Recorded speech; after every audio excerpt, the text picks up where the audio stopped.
Bapak Ibu semuanya, selamat pagi.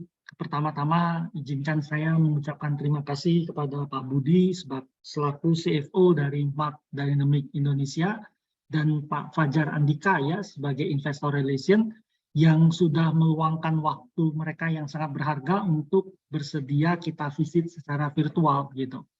Nah, ini emiten yang sangat baik ya Mark ini ya karena mungkin sebagian orang berpikir dia buat sarung tangan, tetapi sebenarnya yang dibuat ini adalah cetakan sarung tangan gitu.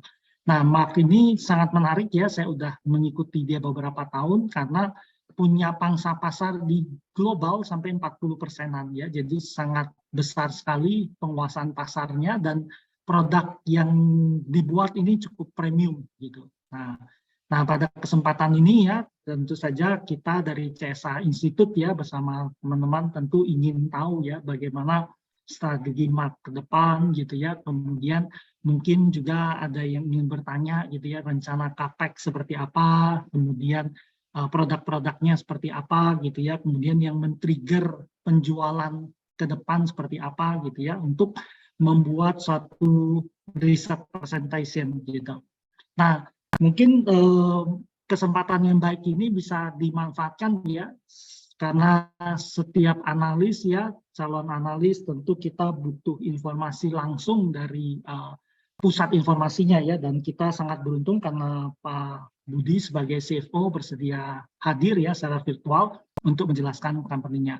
Mungkin itu kata sambutan dari saya mengucapkan terima kasih kepada Pak Budi dan Pak Fajar dan kepada semua teman-teman di sini. Semoga acara ini bisa bermanfaat untuk kita semua. Terima kasih, selamat pagi. Baik, terima kasih Pak Hans atas kata sambutannya. Selanjutnya mungkin kata sambutan yang akan disampaikan oleh Pak Budi dari PT Mark Dynamic. Waktu dan tempat saya persilahkan. Oke, selamat pagi semua. Terima kasih kepada tim dari CSA Institute dalam rangka acara Visit Emiten dan terima kasih atas sambutan yang disampaikan oleh Pak Hans Kui mengenai perusahaan kami. Dan selamat pagi semua para analis dan para peserta CIB. Sambutan dari saya, kita sangat mengapresiasi ya kegiatan CSA Award ini. Ini hari terakhir gitu ya, kalau salah ya.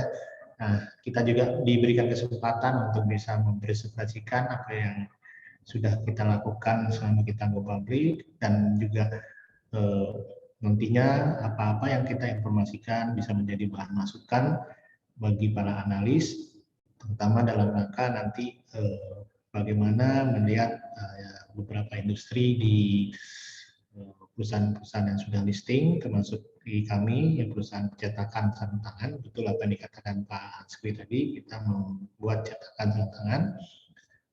Jadi kami sangat beruntung sekali juga pada saat pandemi kemarin kinerja kita cukup disupport ya dengan kondisi permintaan yang sangat tinggi, baik terutama secara global ya, karena banyaknya permintaan dari sarung tangan sehingga kita harus menyediakan supply cetakan sarung tangan tersebut. Untuk sambutan saya tidak bisa panjang, mungkin nanti bisa kita lanjutkan dengan paparan awal, yaitu video profile nanti akan disampaikan. Terima kasih. Assalamualaikum warahmatullahi wabarakatuh. Salam sejahtera buat kita semua. Terima kasih Pak Budi atas kata sambutannya. Mungkin selanjutnya kita masuk ke sesi pemaparan materi yang akan disampaikan oleh Pak Fajar atau timnya. Waktu dan tempat saya persilahkan. Baik, untuk pertama kita akan tampilkan dulu untuk company profile video untuk memberikan gambaran jelas mengenai perusahaan tentang Mark Dynamic Indonesia.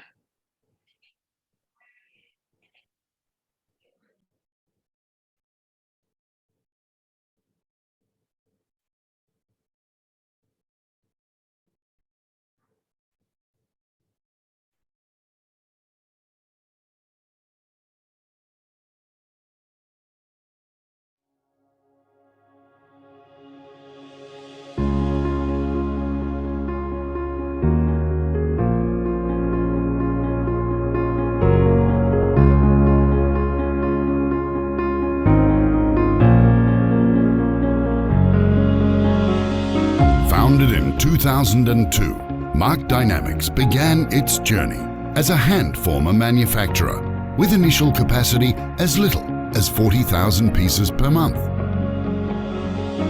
Our strategic location, with a land area of 120,000 square yards in North Sumatra, allows us to easily ship our products to the largest glove manufacturers in Malaysia, China, Thailand, Vietnam, Indonesia, USA, and other countries.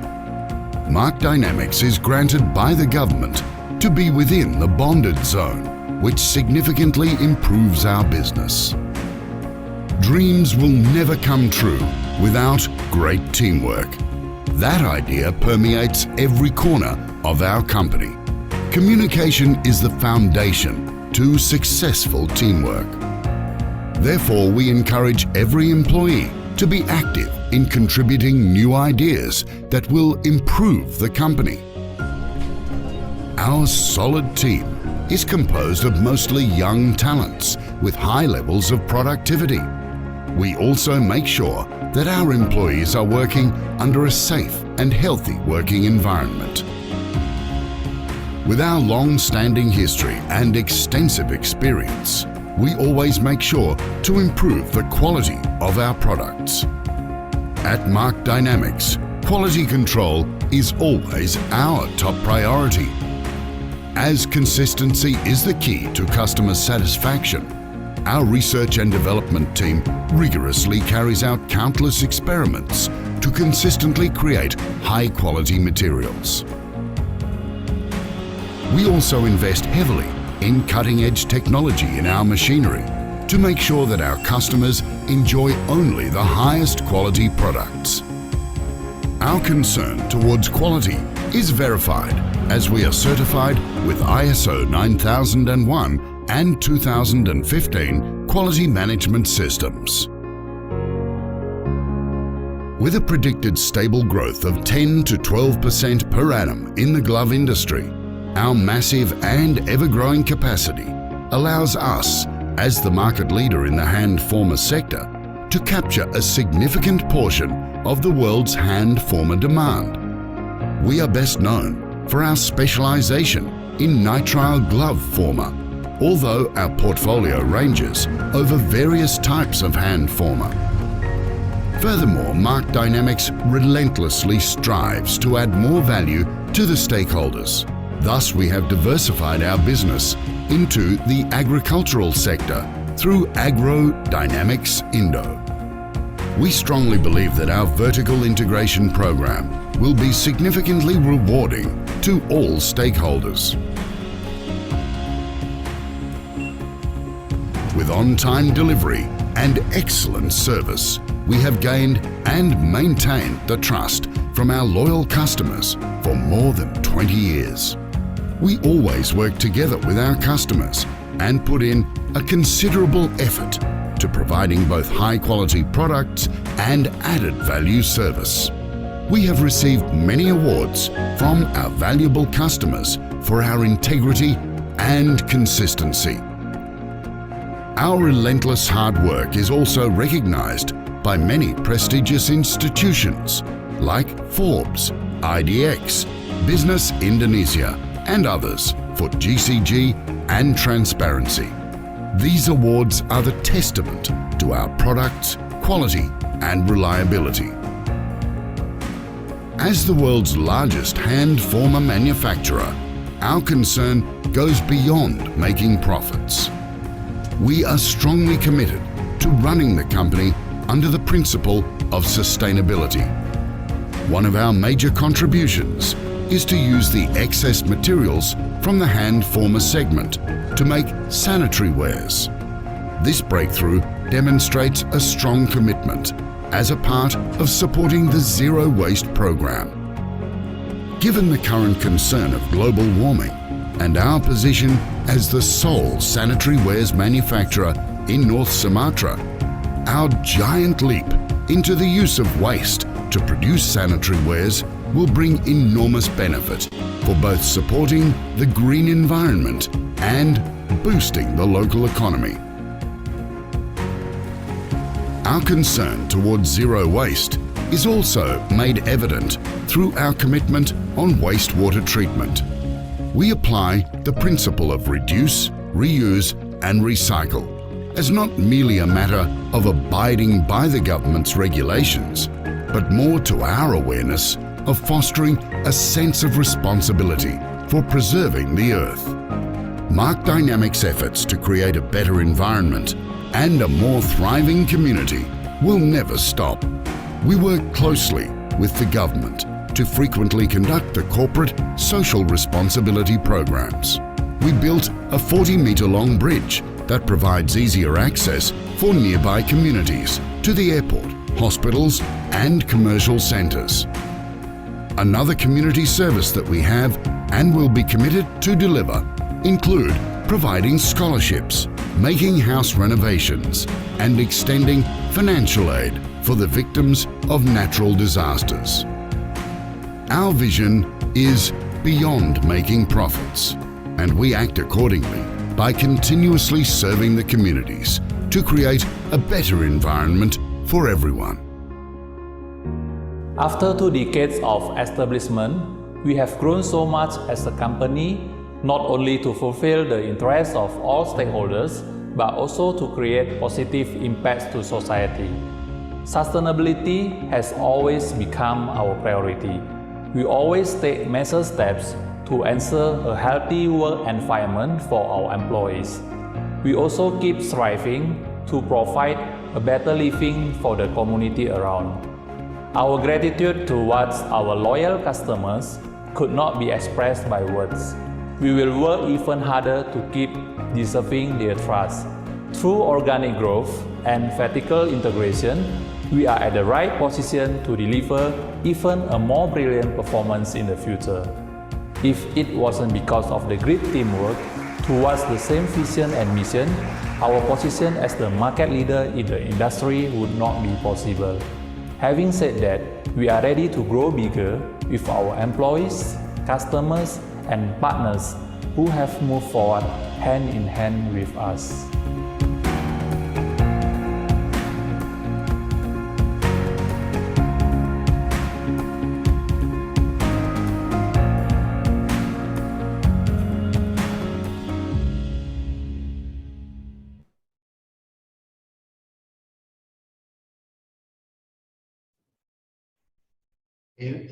Terima kasih atas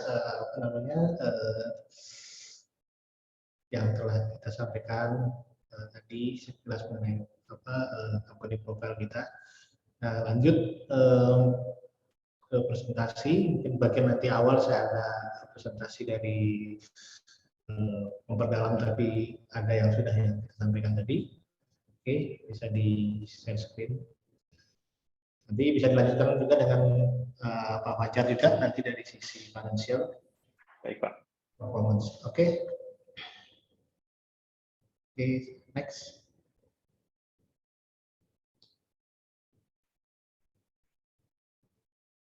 Oke, jadi PT Mark Dynamics Indonesia Tbk seperti kita telah sampaikan tadi dalam video profile gitu ya, kita memang sebagai supply ataupun memproduksi cetakan sarung tangan, kita memiliki pasar global di memegang 40% market share secara dunia dan satu-satunya di Indonesia. Kita memang sangat komit pada efisiensi, minimize cost production, sehingga seperti kita ketahui profit margin kita masih cukup bagus untuk sektor industri kita gitu ya. Kemudian dari sisi employment, kemudian talented workforce, kemudian maintain good relationship dengan customer, kita sudah jalankan sampai hampir 20 tahun ini. Ini adalah satu misi kita untuk bisa menyediakan produk yang berkualitas dan memenuhi keinginan pelanggan, serta menjadikan Mark Dynamics sebagai pemain global. Next. Ini milestone kami didirikan tahun 2002, kemudian kita sudah mulai produksi di 2003 dengan kapasitas awal sekitar 50.000 piece per bulan gitu ya. Kita berada di kawasan industri Medan Star di daerah Tanjung Morawa sini, Sumatera Utara gitu ya. Nah, dalam perkembangannya dari awal itu memang kita terus itulah yang namanya si produksi sarung tangan ini, artinya tidak dalam waktu singkat kita bisa mencapai apa yang kita capai sekarang gitu ya. Itu harus dimulai dengan memang ada learning curve di situ, karena sini adalah kita produk yang terbuat dari porselen gitu ya, dan itu harus memiliki kualitas maupun hasil yang baik, bisa di supply kepada produsen sarung tangan yang sekitar 50-60% itu ada di Malaysia, sisanya ada Thailand, Vietnam, China, dan beberapa negara lain. Dalam perkembangannya terus kita tingkatkan kapasitas gitu ya. Sekarang di 2017 pada saat kita IPO itu produksi kita per bulan di sekitar 560.000 piece gitu ya. Jadi dalam waktu 10 tahun ya lebih ya, dari 2003 kita bisa capai di 500.000 sampai 600.000 piece per bulan. Itu adalah satu kapasitas satu pabrik yang ada di Keemstar. Nah, kemudian dalam perjalanannya pertumbuhan kita ingin tumbuh terus ya, oleh karena itu kita berusaha bisa mensuplai lebih banyak lagi. Jadi sebelum pandemi pun kita sudah merencanakan membangun pabrik kedua, mulai beroperasi di 2019. Itu dengan kapasitas juga Kennex ada kapasitasnya. Jadi satu pabrik itu sekitar 500-600.000 piece per bulan gitu ya. Kita bangun Dalu 1 di kawasan Desa Dalu. Di situ ada 100.000 meter persegi dan 10 hektar gitu ya. Kemudian itu sebelum 2019 mulai produksi dengan tambahan dari kapasitas per bulan kita tambah 100.000 secara gradual gitu ya, sampai juga mencapai maksimum di 600.000 di sekitar tahun 2020. Kemudian secara tidak terduga, jadi target kita sebenarnya kita sudah di presentasi awal di tahun 2019-2020 kita sudah menyampaikan bahwa kita akan mentargetkan 2 juta piece per bulan itu di tahun 2024 ya. Di tahun 2024. Jadi oleh karena itu pada 2019-2020 kita sudah anggarkan capex kita, dan kita sudah rencanakan nanti memang untuk membangun pabrik ketiga itu untuk mencapai 2 juta itu 2024 ya. Kemudian tiba-tiba timbul pandemi gitu ya, permintaan sangat tinggi. Kita tahu sarung tangan kesehatan ini sangat dibutuhkan ya. Memang pertumbuhan sarung tangan ini, bisnis sarung tangan ini secara global itu pemegang market share-nya ada di Malaysia, Thailand, Vietnam. Mereka ekspor ke 2 benua yaitu Amerika dan Eropa. Jadi ini adalah captive market. Jadi apa yang terjadi selama 10 tahun 20 tahun terakhir ini adalah perkembangan industri sarung tangan ini memiliki CAGR sekitar 15% gitu ya. Jadi diekspor ke negara-negara di Eropa dan Amerika. Karena negara Eropa dan Amerika itulah pemakai sarung tangan per kapita yang terbesar, sekitar 600 piece per kapita per tahun gitu ya. Sedangkan negara-negara benua lain belum seperti apa yang dilakukan oleh Eropa dan Amerika. Next. Ini adalah jajaran komisaris kami, bisa Chin Kimping, juga sebagai founder, juga adalah warga negara Malaysia. Kemudian dari Independence Komisioner kami adalah Pak Pasaribu. Next. Ini sejujuran daripada Board of Directors, Pak Ridwan Go sebagai President Director, kemudian Direktur, Setioso Benrisman, kemudian satu lagi Direktur Independen adalah Bu Cahaya Dewi Sumarti. Next. Ini susunan dari pemegang saham kami, yaitu Partai Reksimen KPK, 43% dimiliki oleh Techable Hong Kong Limited. Kemudian ada 2 pemegang saham lokal lagi, ya, PT Dayana Capital Indonesia dan PT Mark Capital Indonesia, itu masih dimiliki juga oleh Techable. Kemudian founder kita Pak Sutioso bin Isma, kemudian masyarakat.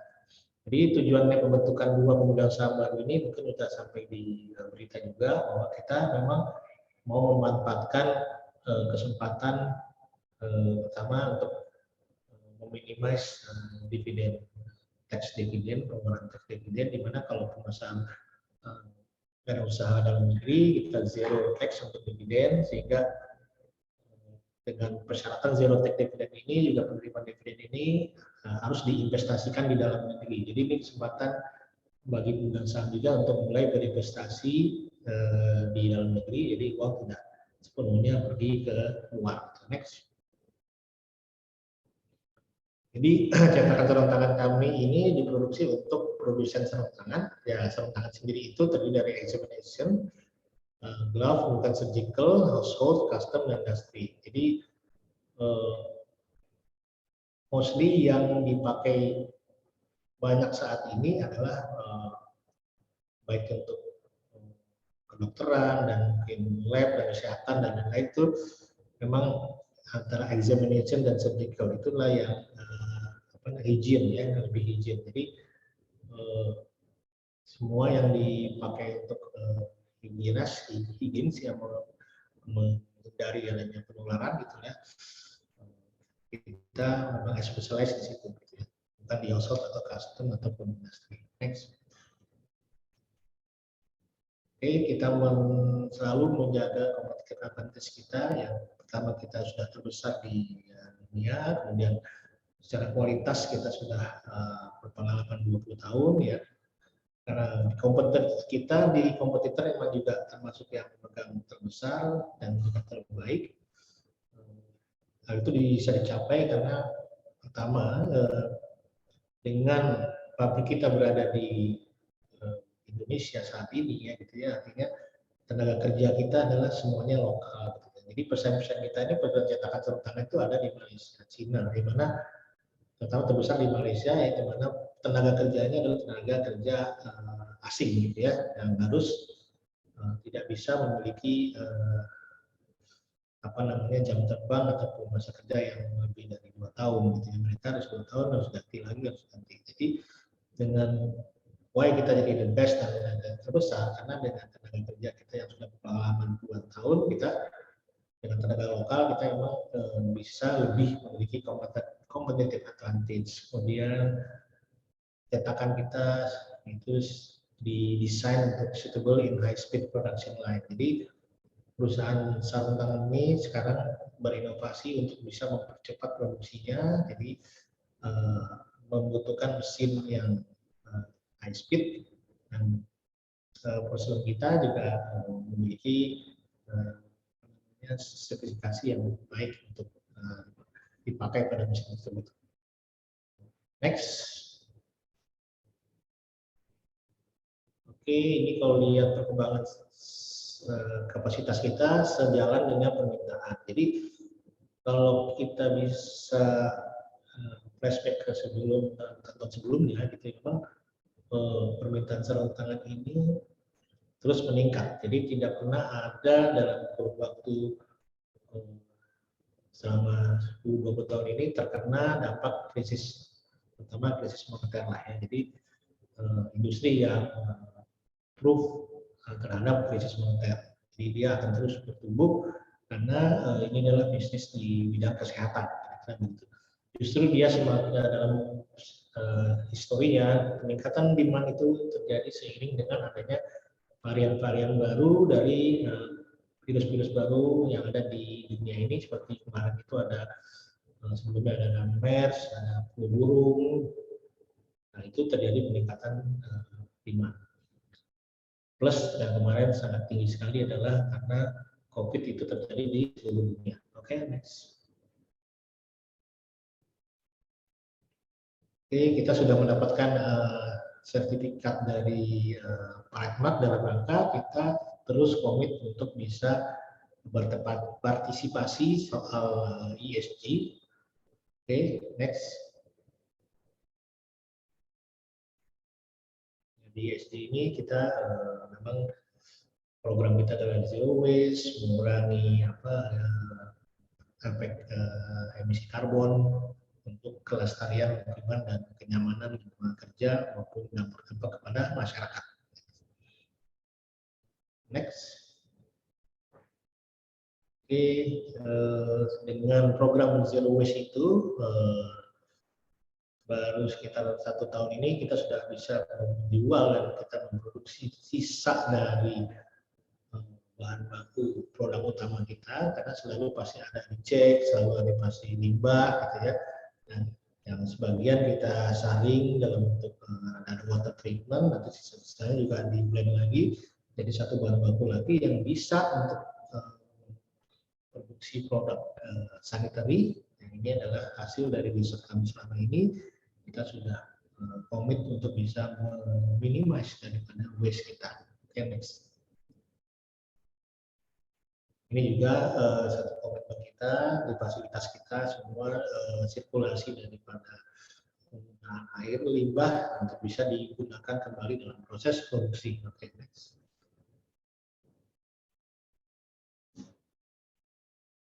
Kita juga menghindari ataupun terus melakukan efisiensi dari produk-produk kita supaya bisa meminimasi penggunaan energi baik untuk gas dan listrik gitu ya. Oke, next. Oke, customer profile kita ini ada di Malaysia, Indonesia, China, India, Thailand, USA, dan Afrika Selatan. Oke, next. Ini major customer yang ada di Malaysia itu adalah Altalega, Kosan, Smart Glove itu adalah top 10 emiten di bursa Malaysia. Jadi apalagi kemarin pada saat pandemi seperti Top Glove itu bisa top 3, top 2 di atas, meningkatnya harga sarung tangan yang berkali-kali lipat, mereka juga dari sisi saham juga terjadi kenaikan. Ya. Nah, ya istilahnya melewati performa yang seperti sektor-sektor oil and gas, Petronas, kemudian perbankan, Maybank, dan lain-lain. Kemudian di Thailand ada Sritrang juga pabrik company juga, kemudian Helier juga perusahaan besar, kemudian di China dia pemain global juga ada di bidang sarung tangan kesehatan yaitu Inco, Hangwei, kemudian Jingpa, Brussels. Okay, next. Kemudian Vietnam adalah Viet Glove, kemudian di Indonesia ada Arista yang produksi masker juga, Sensi ya, Medisafe, Intense Heavy Industry, Samrock, Nissan Glove. Ini kemudian di Amerika pada customer baru di mana during pandemi ini pemerintah Amerika mensupport swasta untuk bisa memproduksi sarung tangan. Kalau di sini adalah perusahaan swasta, American Material, sama Rinos. Oke, next.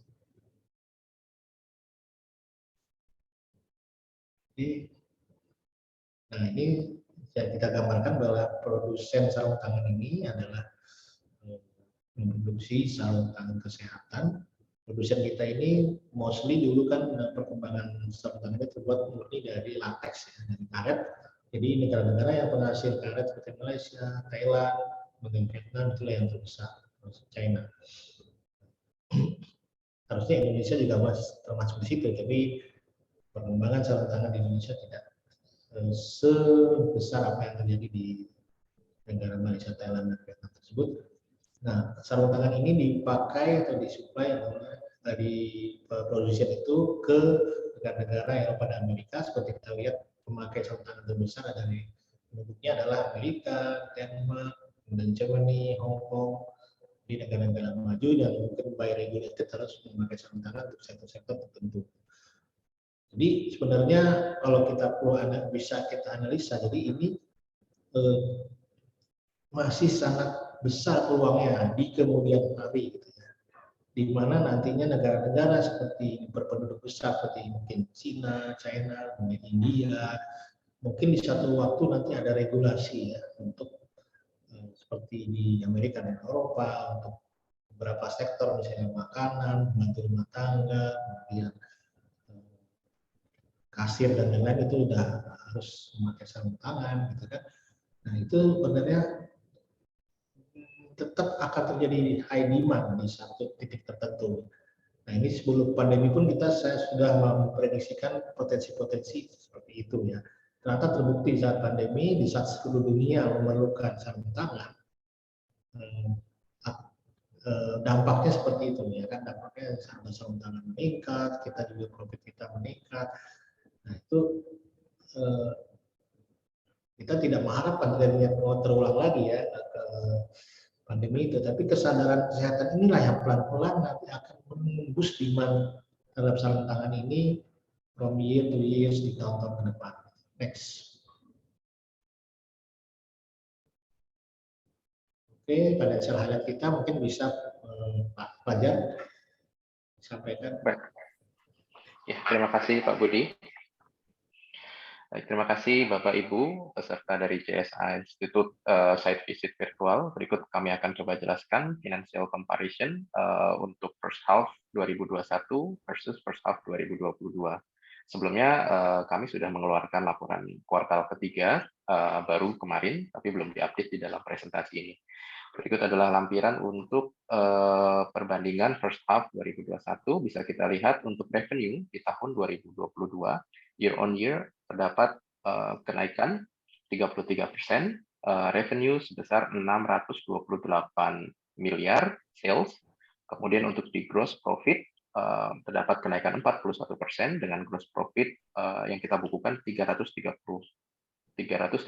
miliar. Untuk operational net income sendiri, bottomnya terdapat kenaikan 32% sebesar 205 miliar. Selanjutnya, untuk financial performance, bisa kita lihat sales dalam 5 tahun terakhir meningkat. Di tahun 2017 ketika Mark IPO, sales sebesar 240 miliar, terus bertumbuh sampai dengan terakhir di tahun 2021, bisa kita lihat kenaikannya di angka 1,1 triliun, sehingga untuk gross profit perusahaan di tahun 2021 mencapai 607 miliar. Kemudian untuk net performance after tax di angka 392 miliar.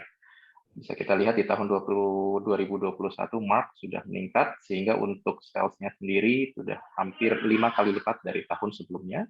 Ada beberapa faktor yang mendorong, antara lain permintaan sarung tangan secara global meningkat, dan juga kesadaran akan pentingnya kesehatan bagi industri dan juga bagi pemakai sarung tangan individual di negara-negara berkembang.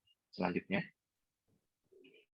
untuk financial performance di tahun 2021, aset di tahun 2021 terdapat kenaikan di angka 1 triliun. Di sini bisa kita lihat adanya pembangunan pabrik ketiga yang merupakan proyeksi sebelumnya di tahun 2024, tapi karena adanya permintaan demand yang cukup tinggi, maka Mark membangun pabrik ketiga di tahun 2021.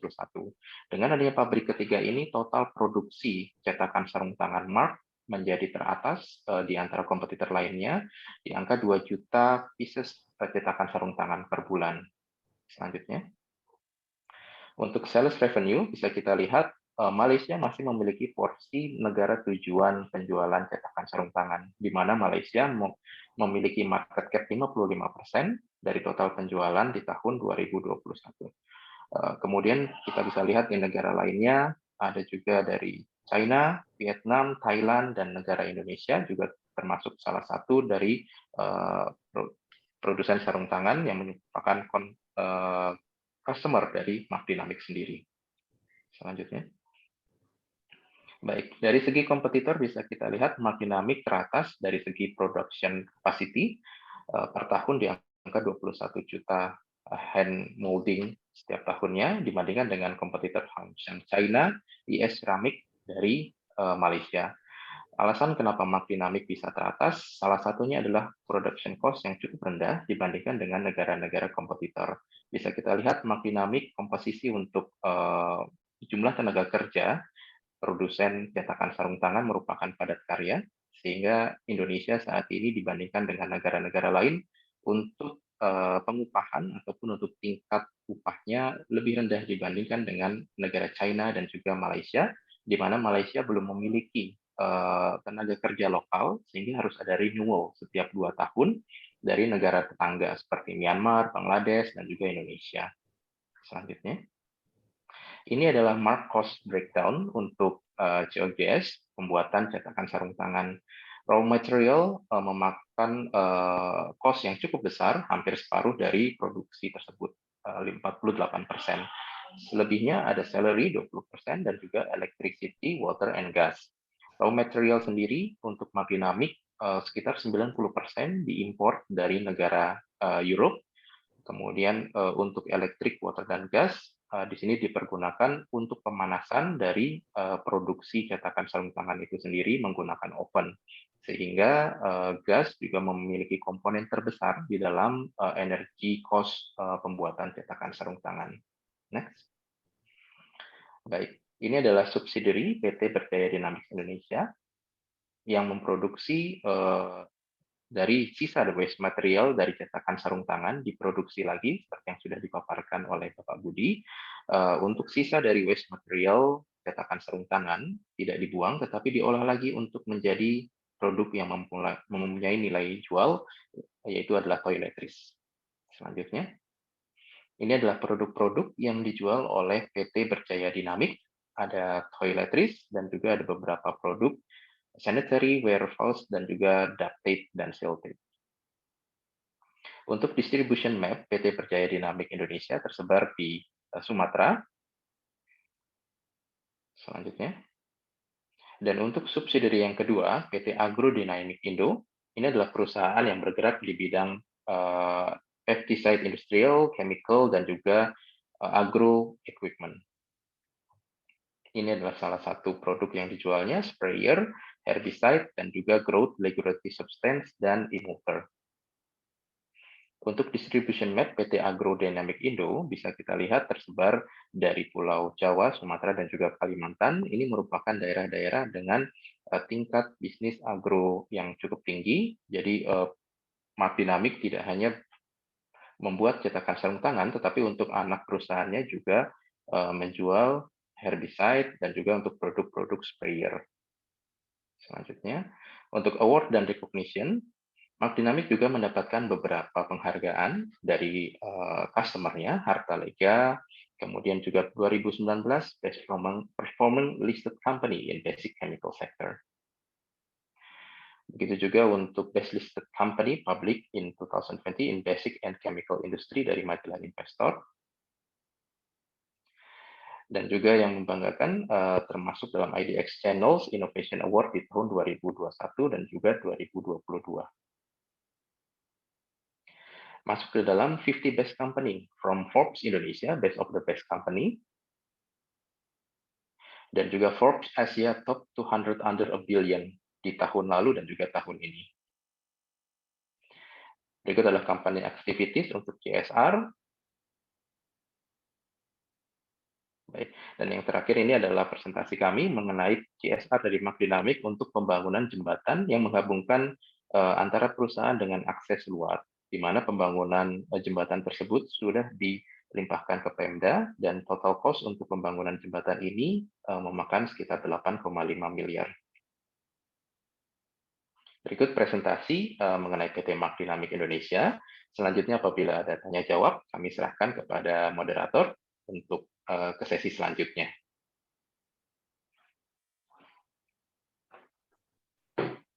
Oke, terima kasih Pak Fajar.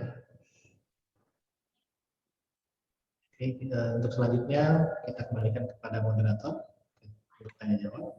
Baik, Pak Fajar, karena sudah penyampaian materi, mungkin kita selanjutnya buka ke sesi tanya jawab.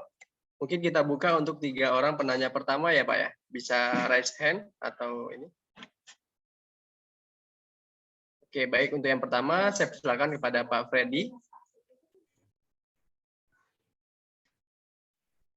Baik, selamat siang Bapak Ibu. Perkenalkan saya Freddy, mohon izin bertanya, Bapak. terkait dengan kinerja keuangan Pak ya. Kalau saya lihat berdasarkan laporan keuangan kan dari net income ini di posisi kedua Pak. Kalau saya lihat di TradingView Pak, mohon maaf kan saya belum lihat yang laporan yang ketiga.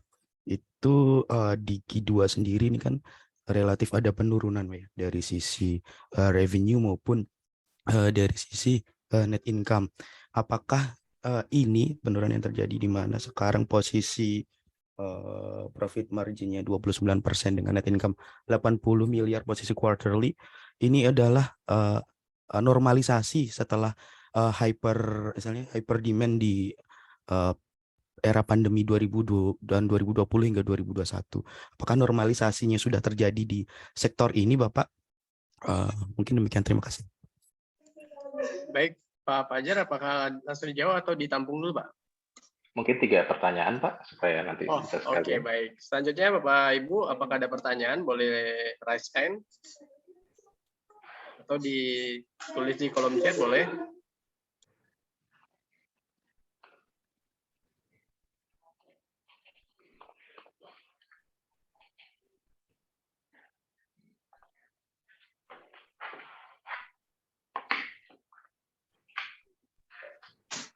Oke, mungkin sambil menunggu bisa dijawab yang pertama dulu kali ya, Pak ya? Baik, Pak. Iya, terima kasih untuk pertanyaannya. Terkait untuk penurunan penjualan di tahun 2022 dibandingkan dengan 2021, memang betul bisa kita lihat di tahun 2020 dan 2021 terdapat kenaikan. Di situ disebabkan oleh berbagai hal. Salah satu pendorong utamanya adalah permintaan sarung tangan secara global yang meningkat, karena dibutuhkan terkait dengan penyebaran COVID-19, sehingga dari industri juga menginginkan lebih steril dan hygiene, dan juga untuk banyak dari medical atau dari petugas medical yang mewajibkan menggunakan APD. Oleh sebab itu, di tahun 2022, penjualannya sudah memasuki koreksi atau fase normal, sehingga ada sedikit penurunan di tahun 2022 di Q2. Memang untuk saat ini sudah masuk ke tahap normalisasi, di mana proyeksi kami di tahun 2024 yang sebelumnya bisa kita lihat ini semua akan kembali ke proyeksi 2021. Jadi pada waktu 2021 pembangunan pabrik ketiga, bisa kita lihat kembali pada presentasi sebelumnya, merupakan estimasi untuk 2 juta hand pieces produksi cetakan sarung tangan diproyeksi di tahun 2024. Jadi untuk saat ini sudah masuk ke tahap normalisasi atau sudah masuk ke koreksi. Baik, terima kasih Bapak. Saya tambahkan, betul sekali apa yang dikatakan Pak Fajar tadi. Untuk tambahan dari saya, untuk industri sarung tangan global gitu ya, memang pada saat terjadi pandemi, baik terutama di Malaysia sebagai pemegang pangsa pasar terbesar, dia harus memanfaatkan juga momen di mana permintaan sangat tinggi, sehingga dia juga jor-joran juga memproduksi sangat banyak pada waktu itu, dan ditambah juga mereka juga investasi untuk ekspansi. Nah, kita harus memenuhi kebutuhan pelanggan pada saat itu, ya memang kita pun mengejar permintaan-permintaan yang memang harus kami kirimkan. Jadi seperti kami sampaikan, jadi order penjualan itu sudah sangat tinggi, order permintaan sangat tinggi ya, sehingga kami hanya tidak bisa menyiapkan cetakan dalam waktu singkat. Jadi apa yang terjadi di penjualan kami itu sampai terjadi antrian sampai di kuartal 2 itu contoh tadi. Jadi inilah sampai contoh di kuartal 2 ini, mulai dari kuartal 2 atau kuartal 2 tahun lalu sampai ke kuartal 2 tahun ini adalah itu antrian yang harus kita kirimkan ya kan produk kita ke customer kita, sehingga sampai minta 2021 sampai kita harus delivery di 2022 saking banyaknya. Nah, untuk ya betul kita kembali ke normalisasi. Nah, normalisasi ini terjadi karena stok daripada sarung tangan itu masih banyak, ya mereka mungkin tidak banyak lagi di kuartal 2-3 ini mencetak sarung tangan baru gitu ya, tapi kita sudah prediksikan by the end of tahun ini ya kan, demand memang masih harus tidak bisa setinggi yang pernah kita capai gitu ya. Nah, nanti 2023 dia mulai terjadi peningkatan secara gradual lagi, di mana pertumbuhan dan customer baru sedang kita penetrasi lagi gitu. Kira-kira seperti itu. Baik, terima kasih Pak. Baik, mungkin selanjutnya ada pertanyaan Pak dari Pak Samsul Hidayat di kolom chat, saya izin bacakan. Mohon dijelaskan kebijakan pembagian dividen perusahaan. Terima kasih. Selanjutnya ada pertanyaan juga dari Ibu Vimala. Apa strategi perusahaan untuk growth story ke depannya, mengingat growth sebelumnya cukup kencang, baru turun di 2022. Berapa kira-kira per wajar mark setelah normalisasi? Terima kasih. Mungkin bisa dijawab yang dua itu dulu ya Pak ya. Baik Pak. Untuk pertanyaan selanjutnya terkait dividen, mungkin bisa kita jawab di sini. Mark Dynamics konsisten memberikan dividen setiap tahun. Itu juga tercermin dalam prospektus perusahaan terkait dengan kinerja dan laba yang didapat di tahun berjalan. Untuk tahun sebelumnya, Mark Dynamics membagikan dividen cukup besar terkait dengan laba tahun 2021. Bisa kita lihat pembagian dividen perusahaan itu 50% dari laba perusahaan. Kemudian juga untuk strategi ke depannya, bisa kita lihat dari susunan susunan pemegang saham, memang ada beberapa skenario untuk perpindahan dari susunan pemegang saham sebelumnya. Ini juga terkait dengan pembagian dividen. Jadi kalau untuk pembagian dividen, Mark Dynamics selalu konsisten untuk memberikan pembagian dividen dengan laba perusahaan tahun berjalan. Tapi tetap ini akan mengacu dari persetujuan dari Dewan Rapat Umum Pemegang Saham nanti. Untuk yang selanjutnya, untuk yang pertanyaan ketiga terkait strategi perusahaan ke depannya, Mark Dynamics selalu konsisten untuk menciptakan produk-produk cetakan sarung tangan yang berbeda dan memiliki nilai tambah bagi end user.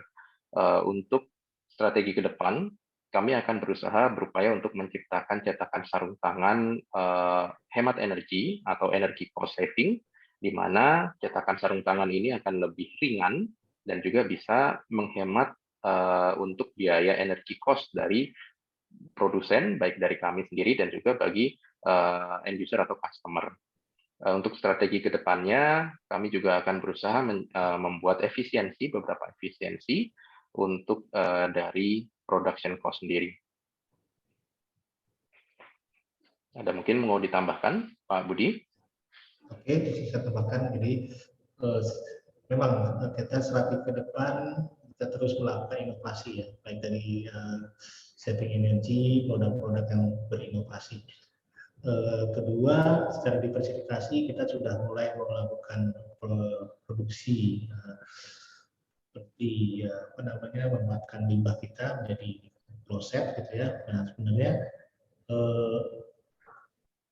kita sudah anggarkan ataupun sudah rencanakan visibility study untuk bisa membangun pabrik kloset duduk gitu ya, kloset duduk yang lebih harganya lebih bagus dan juga segmen pasarnya lebih di atas gitu ya, middle up gitu ya. Tapi dengan kondisi makro saat ini yang masih terjadi inflasi di mana-mana, kemudian ada ancaman krisis juga, jadi kita masih menunggu ya potensi untuk tapi itu adalah komitmen kami, kita sebagai produsen gitu ya, seperti terbukti di cetakan ini kita baru 20 tahun gitu ya, jadi di kloset ini pun kita targetkan kita juga akan pelan-pelan bisa memegang pasar terutama lokal dulu ya, memegang pasar lokal di Sumatera ini, karena Sumatera ini seperti saya katakan itu semua didatangkan dari Jakarta gitu, dengan ongkos angkut yang lebih mahal gitu ya. di sini pun belum ada produsen yang produksi kloset. Jadi kesempatan besar kami memiliki lahan yang luas, jadi tidak perlu lagi mengeluarkan capex baru, hanya menggunakan capex untuk membangun pabrik dan mesin. Ya. Nah, untuk di anak-anak perusahaan juga untuk di bidang pertanian dan alat-alat bangunan rumah tangga itu ya, seperti kloset, kemudian wastafel, apalagi kemudian bahan-bahan bangunan itu kita harapkan akan terus juga bisa sinergi dari sisi perkembangan dynamics ini ke depan. Oke, terima kasih.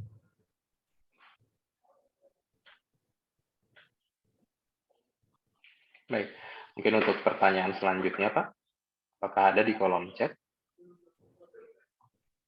Iya betul Pak, ada di kolom chat untuk sesi kedua ya Pak ya, dari Pak Ramos dan Pak Rizky Ramadan. Baik, mungkin saya bacakan saja ya Pak ya. Izin bertanya dari Pak Ramos, bertanya mengenai rencana diversifikasi bisnis perusahaan. Selain yang disebutkan tadi, antara lain public closet dan sprayer, apakah ada rencana diversifikasi lain hingga tahun 2023 nanti?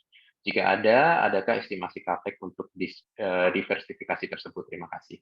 Mungkin bisa saya jawab untuk diversifikasi untuk saat ini dan masih dalam tahap untuk survei atau masih dalam tahap SR, bisa kita lihat untuk saat ini masih di sanitary kloset jongkok, karena untuk sebelumnya untuk produksi kloset itu cukup bagus, jadi ketika kita produksi kemudian terserap hampir 100% oleh pasar. Selanjutnya mungkin untuk produksi yang kita akan kembangkan adalah toilet duduk.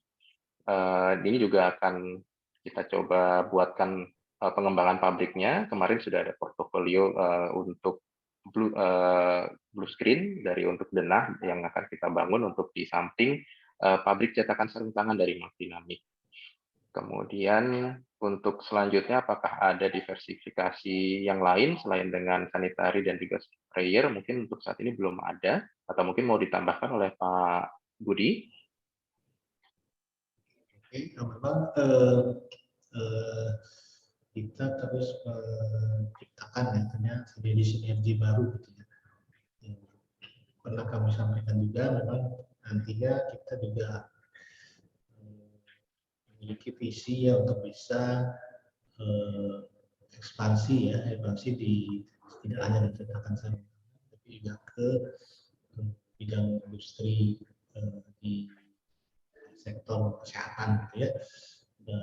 Ini juga sedang dalam penjajakan, mungkin bentuknya akan terjadi apakah itu akuisisi ataupun seperti apa, nanti sedang kita pelajari untuk bisa Magdynamic ini terus tumbuh di depan.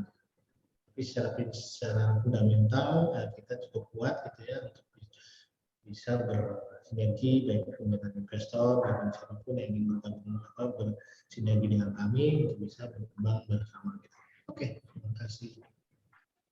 Baik, untuk pertanyaan selanjutnya dari Bapak Rizky Ramadan, izin bertanya untuk jangka panjangnya, apakah perusahaan ada rencana melakukan proyek baru guna meningkatkan profitabilitasnya, dan secara proyeksi dari perusahaan bagaimana perkembangan penjualan sarung tangan, di mana terjadi penurunan atau demand di masa yang akan datang, tetapi perusahaan tetap meningkatkan profitabilitasnya di masa yang akan datang. Baik. Mungkin tadi sudah sempat beberapa dijelaskan bahwa Magdynamic sendiri hampir menguasai 40% dari pangsa pasar cetakan sarung tangan global. Memang untuk mempertahankan posisi tersebut, kami berusaha menciptakan beberapa inovasi, baik dari segi produk dan juga after service layanan ke perusahaan cetakan sarung tangan sebagai customer kami, di mana kami juga terus berupaya meningkatkan industri anak perusahaan seperti untuk pembuatan toilet dan sanitary dan juga penjualan agrobisnis. Memang kami berusaha untuk menjadi produsen cetakan sarung tangan yang terbesar di Indonesia dan juga di dunia. Mungkin ada yang bisa ditambahkan, Pak Budi? Oke, jadi memang fundamental yang kita sudah bangun selama 20 tahun ini membuat ketergantungan customer pada kita itu sangat tinggi ya. Kita tetap bertahan di supply ataupun enggak pasar besar gitu ya. Jadi secara fundamental industri ini sangat secure ya dari sisi. Tinggal sekarang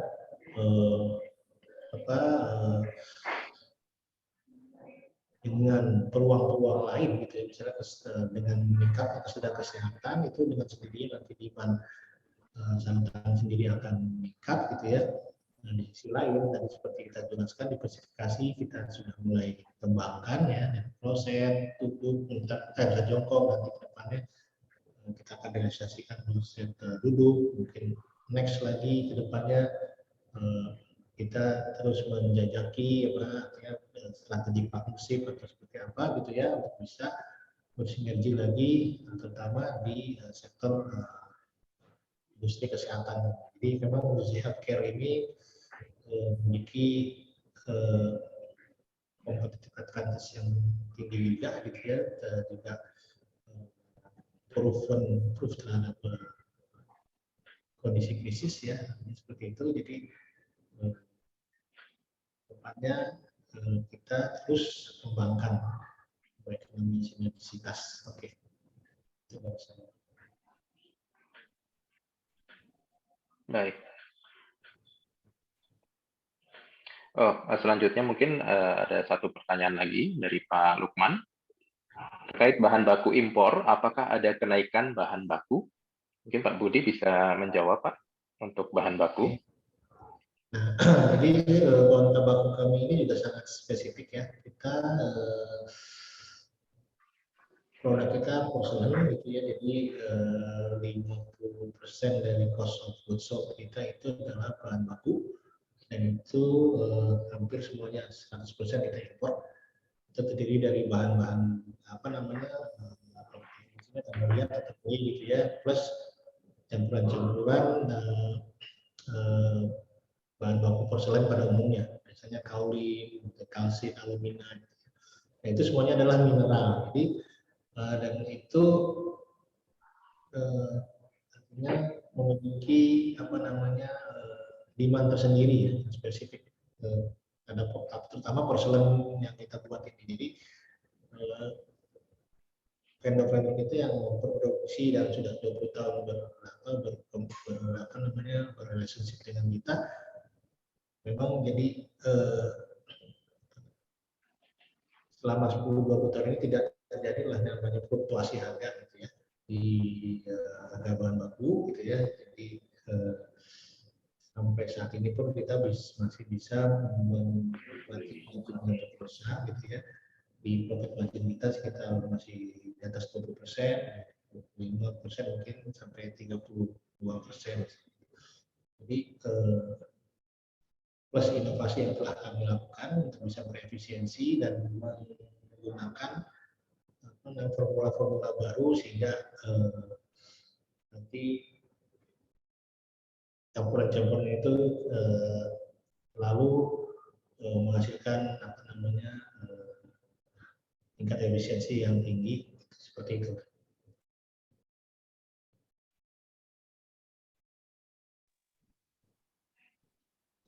Baik. Pak Tito, apakah ada pertanyaan lagi? Pak Fajar, kalau kita buka satu sesi lagi untuk 3 penanya bagaimana, Pak? Mungkin Pak Budi, bagaimana Pak? Oke, silakan. Sudah ada yang raise hand?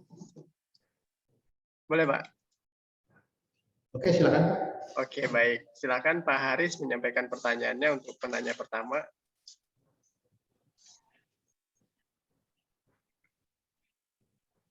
Masih di mute, Pak. Ya, terima kasih Bapak Fajar, Pak Budi atas kesempatannya. Bapak dan Ibu dari CSA, CIB. Izinkan saya bertanya. Yang pertama, saya mau bertanya mengenai produk utama dari perusahaan Mark Dynamics ini, yaitu sarung tangan, pencetak sarung tangan ya Pak. Nah itu boleh tahu itu pencetak sarung tangan itu seperti apa ya? Maksudnya apakah nanti pembelinya itu akan mencetak sendiri, atau dari mereka harus menggunakan alat atau teknologi lain untuk bisa menghasilkan sarung tangannya gitu. Terus yang kedua, ini sarung tangannya berarti tadi disebutkan kalau yang paling banyak permintaannya itu adalah examination former dan surgical former. Kalau boleh tahu itu berarti industrinya adalah industri kesehatan ya Pak. Kalau examination itu permintaannya dari industri mana ya? Terus yang ketiga Pak, soal teknologi.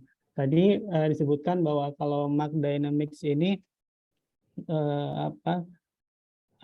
memiliki keunggulan berupa efisiensi dalam hal produksi, begitu juga dalam hal tenaga kerja,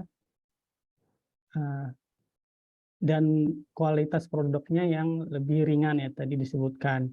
Nah, saya ingin bertanya bagaimana ya dengan posisi produk pesaing itu, apakah mereka memiliki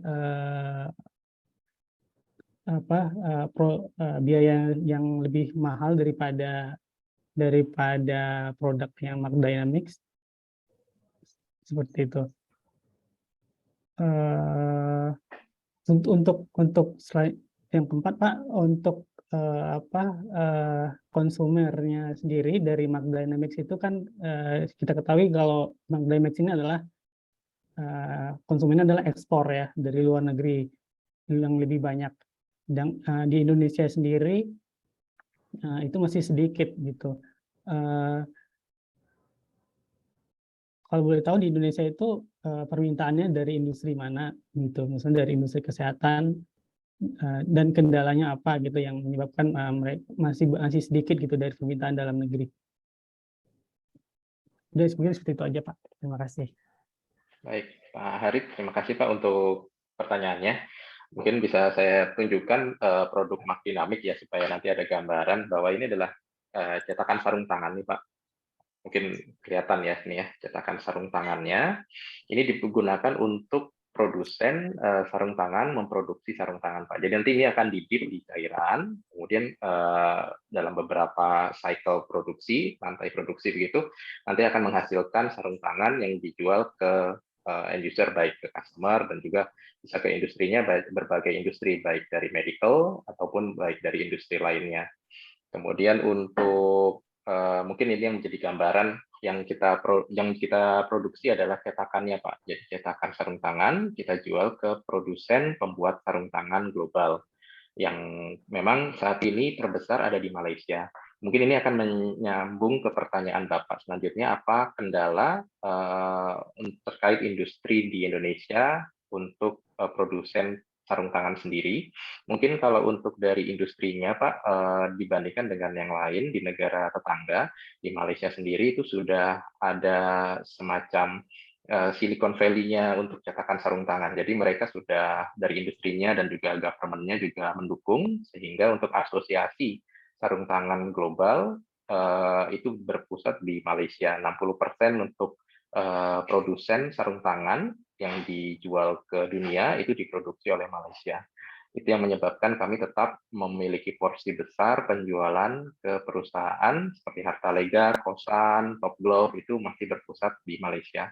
Memang ada rencana untuk diversifikasi, memang saat ini juga ada dari Thailand, Vietnam, dan juga dari Amerika. Apabila kita bisa lihat dari government Amerika sendiri, ketika pandemi juga mendorong industri mereka untuk mendorong produksi sarung tangan sendiri, tidak mengimpor dari negara lain. Itu juga termasuk salah satu peluang di mana Mark Dynamics juga bisa menjadi supplier di negara-negara tersebut. Mungkin ada tambahan dari Pak Budi, Pak? Oke, jadi ada pertanyaan 34 mengenai efisiensi gitu ya. Jadi perlu diketahui ya kenapa banyak yang bertanyakan kenapa sedikitnya barrier to entry di industri ini gitu ya. Makanya kita sebagai satu-satunya di Indonesia, kemudian bagaimana dengan pesaing-pesaing kita yang selama ini ada di Malaysia ataupun Cina gitu ya. Jadi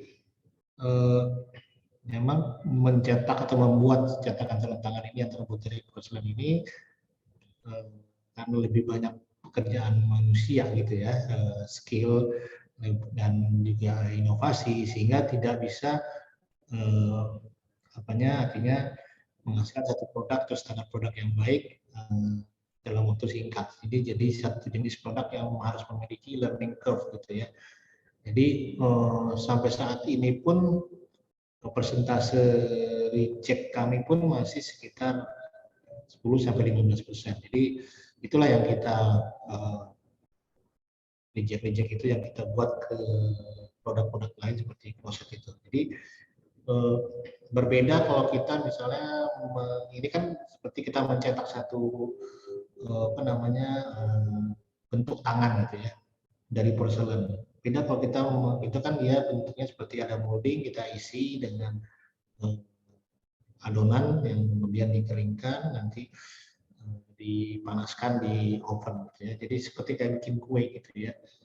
Jadi teknologi ini terus berkembang, inovasi berkembang, campuran berkembang gitu. Jadi kita mau kayak bikin kue gitu ya. Kalau kita pingin bagaimana begini, kita kurangin ini, nambah, kita tambah satu, dampaknya ini, kita tambah yang ini, kita kurangi yang ini. Jadi tidak ada standar. Kalau kita misalnya berbeda kalau kita mencetak produk misalnya mainan atau apa dari steel, dari aluminium, dari besi gitu ya.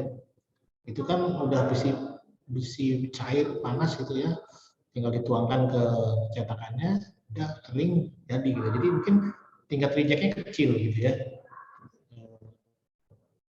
karena itu udah padat gitu ya. Kalau ini kan dia dari tanah gitu ya, jadi dia kayak kita masak bikin kue gitu, masuk ke oven gitu ya, tidak semuanya itu matang sempurna gitu ya, masih ada berapa persen yang tidak matang sempurna gitu. Jadi teknologi oven pun terus berkembang, bagaimana bisa mengoven sebegitu baik sehingga 100% itu matang secara sempurna, tidak ada reject gitu ya.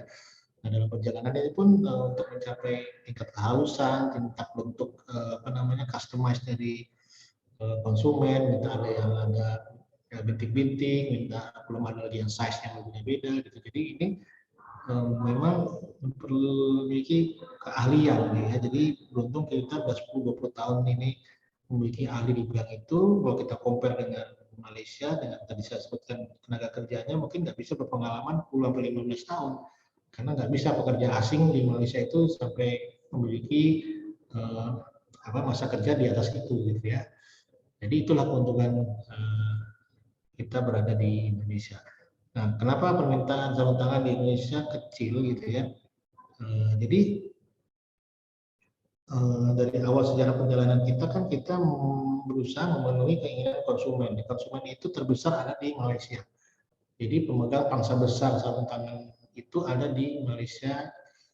Secara dunia dia memegang 65%. Jadi Indonesia hanya 3%. Jadi kita pasti dahulukan permintaan ke mereka. Jadi apapun yang terjadi di kapasitas kita saat ini itu selalu di bawah demand yang diminta selama ini ya. Gitu. Jadi kita hanya tinggal mengalokasikan gitu ya, kayak Malaysia segini, Vietnam segini, Thailand segini gitu kan. Ya Indonesia memang kebagian sedikit gitu ya, karena memang pemain sarung tangan di Indonesia ini kecil dan tidak industri yang tidak populer di Indonesia ini.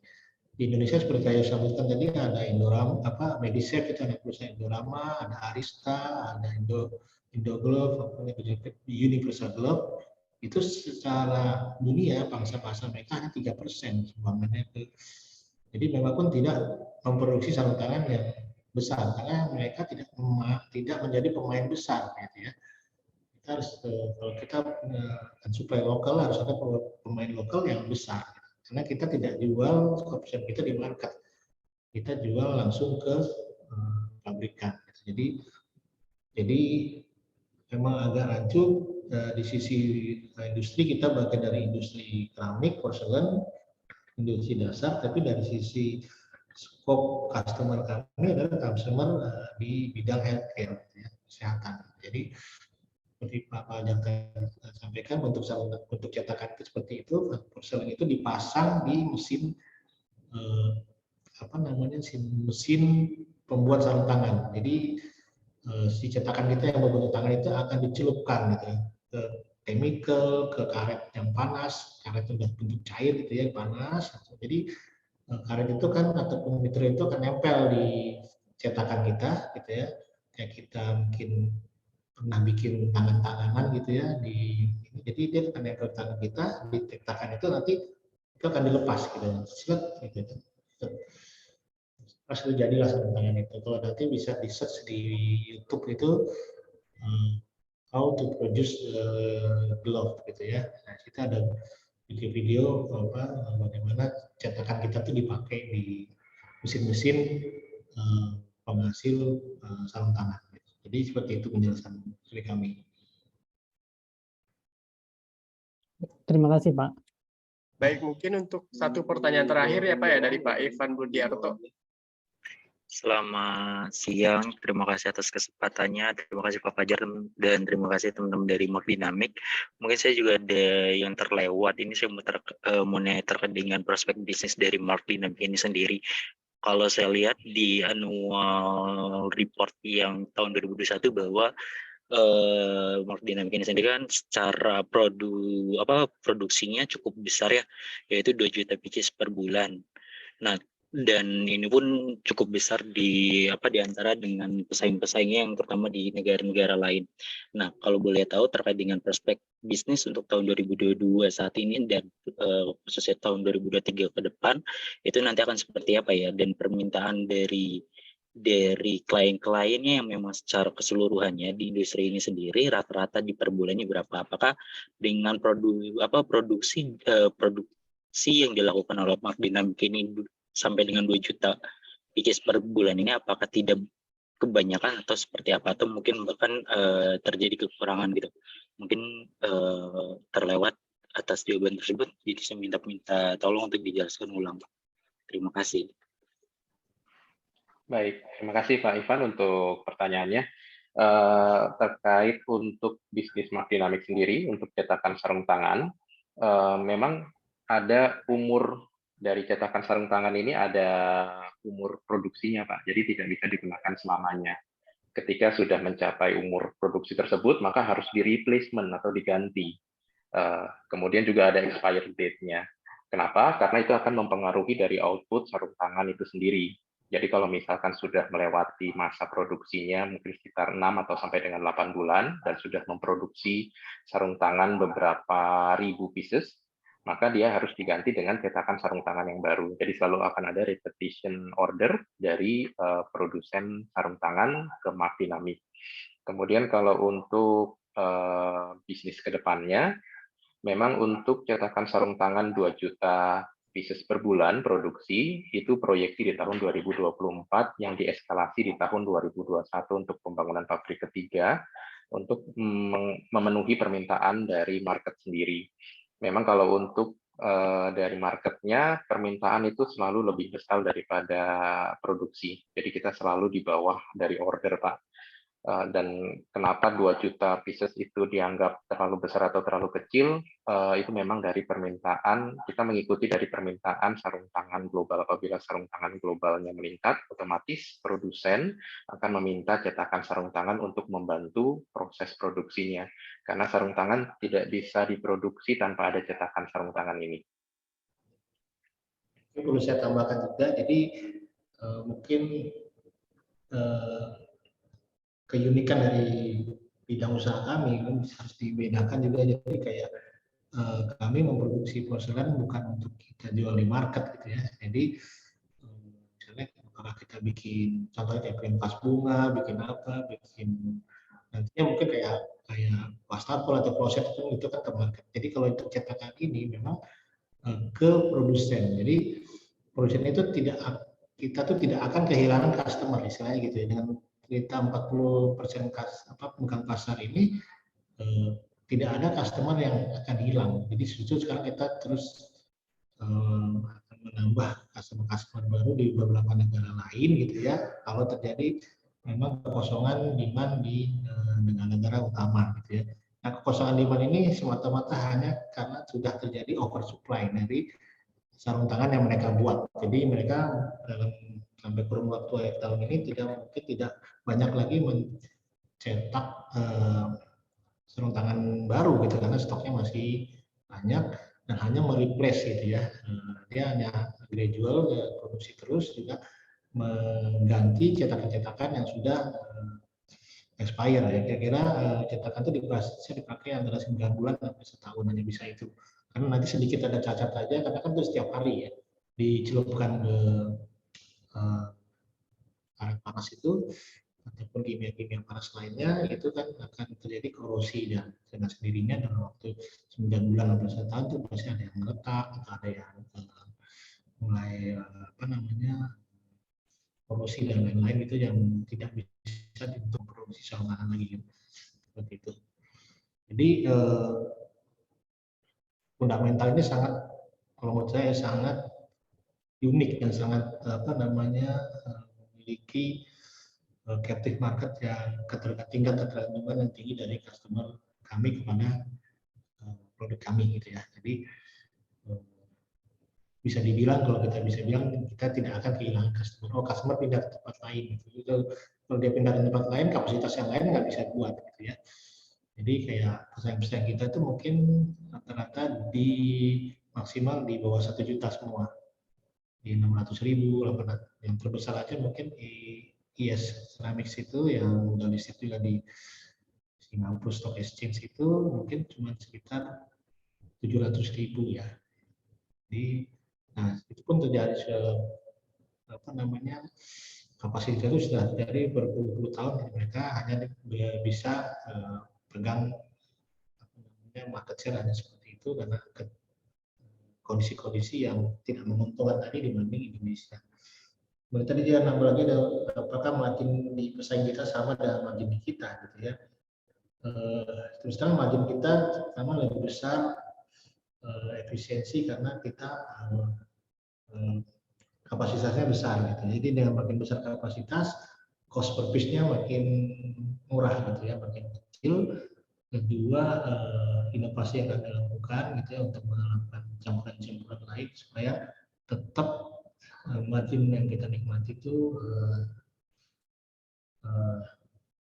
cukup bersaing ataupun di atas tadi pesaing-pesaing kita. Jadi margin-margin yang ada di pesaing-pesaing kita sedikit kalaupun mencapai margin terbaik itu selalu berada di bawah profit margin kita gitu.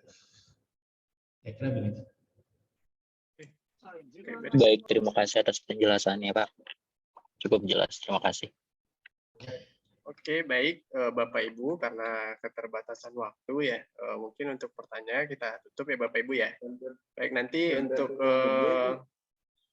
jika ada pertanyaan lagi bisa kita emailkan saja Pak Fajar kalau misalnya ada pertanyaan dari peserta. Siap Pak, baik. Mungkin selanjutnya kata penutup sedikit dari Pak Hans mungkin. Ya, terima kasih.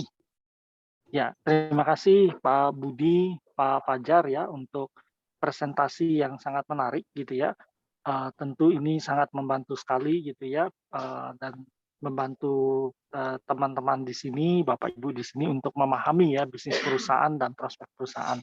Sekali lagi saya mengucapkan terima kasih untuk waktu yang diberikan dan penjelasan yang diberikan. Terima kasih, selamat siang Bapak Ibu. Baik, terima kasih Pak Hans. Mungkin selanjutnya kita akan ada sesi foto ya Bapak Ibu ya. Jadi mohon untuk menyalakan videonya.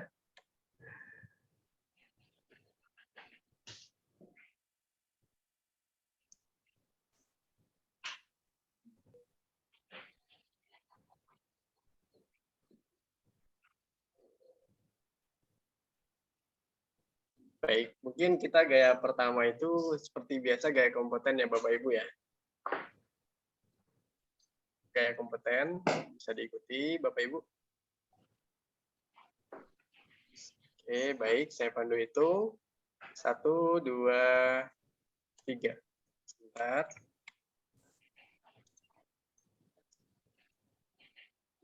Oke, untuk satu lagi, gaya cuannya Bapak Ibu boleh.